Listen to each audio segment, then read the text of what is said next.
વાત રાજ્યના સમાચારોની કરીએ। બનાસકાંઠાથી જાણકારી કે જ્યાં લાખણી એપીએમસીના 14 ડિરેક્ટર માટેની ચૂંટણીમાં વિવાદ સર્જાયો છે।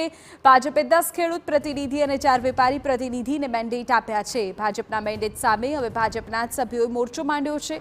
ભાજપ વિરુદ્ધમાં ચૂંટણી લડનારા 8 પ્રતિનિધિઓ સામે લાલ આંખ। બનાસકાંઠા જિલ્લા ભાજપ સામે ચૂંટણી લડનારને નોટિસ ફટકારી છે।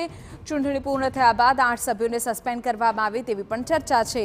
એપીએમસીમાં ડિરેક્ટર પદ માટેના મતદાનના અગાઉ નોટિસ વાયરલ।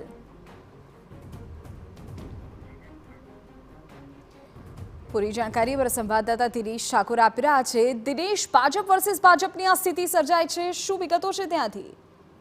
જી જણાવી દઈશ, બનાસકાંઠાના લાખણી એપીએમસી માટે આજે જે ડિરેક્ટરો છે તેના પદ માટે ચૂંટણી યોજાઈ રહી છે। મતદાનના દિવસે જે ભાજપના 8 જેટલા કાર્યકર્તાઓ છે તેમની નોટિસ સોશિયલ મીડિયાની અંદર વાયરલ થઈ છે। ભાજપના જે મેન્ડેટ આપવામાં આવ્યો છે તેના વિરોધમાં ચૂંટણી લડતા હોય તેવું દર્શાવવા કારણ નોટિસ આપીને ખુલાસો માંગવામાં આવ્યો છે અને 3 દિવસની અંદર ખુલાસો આપવા માટે કહેવામાં આવ્યું છે। એપીએમસીની ચૂંટણી જેમાં ભાજપ સામે ભાજપ લડતું હોય તેવી પરિસ્થિતિ ઊભી થઈ છે।